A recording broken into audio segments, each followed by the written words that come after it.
Day Center. They've been really good to me. They provide breakfast, lunch, and dinner. Is that the one by UC Health? Yes, it is. Okay. Yes, it Yeah, is. it used to be a police training, Yeah. It's like a building or different building now, Yeah. and they like let you take a shower there. I mean, you get a card that has your name and your picture on it. If you don't have no picture ID, Right. I mean, they get you with a case manager to help you out. They're pretty good. I like them. Is that what you're doing to sleep? I mean, is that where you're laying your head at night? We can't lay our heads there, but they go through another program through Comitas that has like a shelter or whatever. I mean, they'll bring you. I mean, there's a bunch of different ones. You know, a lot of people will just stay on the streets, tents. But right now, you know, with the tents, you can't just be out in the tent because they're like avidly searching for the who are out in the tents to tell them to move their shit. Yeah. Because before it was like you could have a tent anywhere, but since that law Especially went through the pandemic. yeah, but now they don't do that. Like they make you move your tent now. They don't allow you to have a tent out, which is very hard for everybody because like we're like every day you're having to move your stuff because there's no way you can keep it somewhere legitimately. And I understand because I tell them like clean up your guys' mess, man. If you clean up your mess, they probably wouldn't bother us. You know what I mean? Yeah, I think that's what they look at is the abundance of trash. Yes, and that's what I try to tell everyone. Like clean up your stuff, and they probably will leave us the hell alone. Yeah, you know? I think that's what they look at. Yeah. What do you carry for protection? Is there anything that you carry for protection? You know what? I usually have like a knife, but every time I swear to God, I get my shit jacked every day.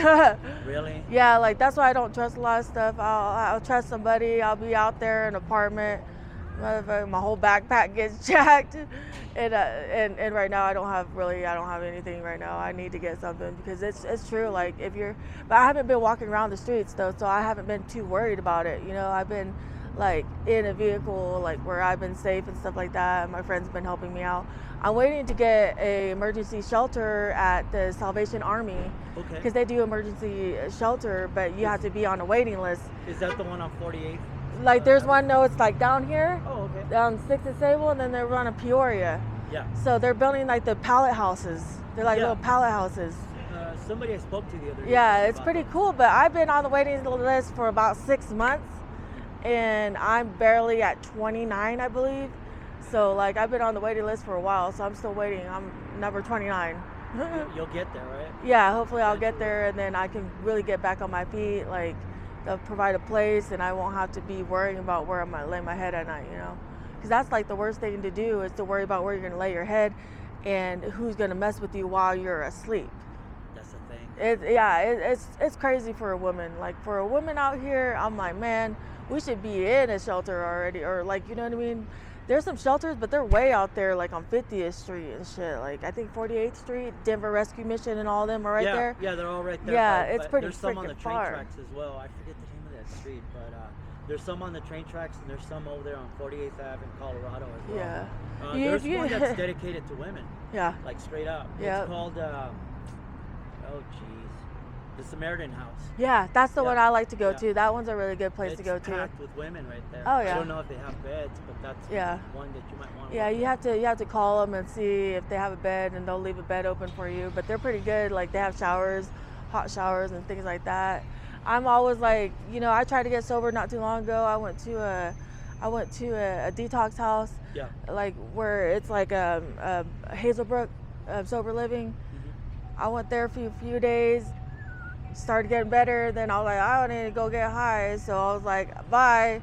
And here I am out on the streets again. I'm like, what the hell? But they told me like anytime I want to come back, all I have to do is call them and they'll come and pick me up, you know, and help me out with whatever I need. They said they'd advocate for me for my legal problems that I have, everything. So there's so much more opportunity here than in Kansas. Really? Oh yeah. Kansas, what's the cost of living out there compared to here in Colorado? The cost of living is it's pretty pricey. Like it's not as pricey as it is here, but it's getting that way. It's like the cost of living is going up, but the pay for the jobs and stuff is not going up. It's just like staying at the same. So it's like, how can you juggle that? And then plus they hardly have any shelters. Like from where I come from, there ain't no shelters. They don't have no programs to try to help you out. It's more of like tying your hands behind your back, you know. Like here, they're trying to help you because they understand that you have you know what I mean, you have a drug problem and things like that. They say they do over there, but they really don't. It's like, man, if you get caught up like over there with anything, you are getting charged with that shit. Here they're more lenient because they understand it's a problem, you know. Over there they haven't understood that it's a problem. Like if they had that stuff that they have with the needle exchange, like if I get busted with a bubble, I won't get in trouble. If they had that in Kansas, I wouldn't be in no trouble. Right. You know what I mean? Like legitimately, I'm not a bad person, you know what I mean? I just have a drug problem. At the end of the interview, I always ask everybody that I talk to, where do you see yourself 5 years from now? 5 years from 42, now. I believe, Yeah. right? I'm praying that I have some sort of stability where I have my kids back in my life. I have a place, a job, just like where I used to be. Not like, I'm not saying I'm gonna be where I was at, but like if I just have something that like can steer me in the right direction and have like my family back in my life and stuff like that, that's what matters most to me. Well, I wish you nothing but the best. Thank and you. I wish you all the luck. Every time I do these interviews, they hit my heart and they choke me up. I don't know if you can tell on my face, but I try to hold my emotions. Yeah.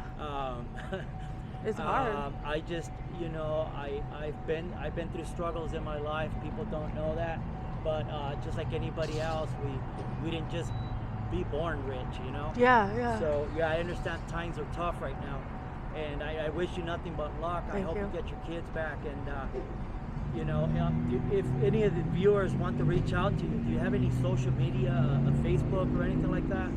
I don't have that right now. Okay, no email, anything like that? Yeah, but you want to know what my email? It's okay, spell it out. Yeah, it's called Boats and Hoes. Yeah, you know what? That's okay if that's what you got for communication. The hospital tried to ask me this shit, and I said, "Oh Lord." People ask me in the comments. They're like, "Hey, you know, how can we get a hold of her?" People want to reach out, you know, and try to help the person.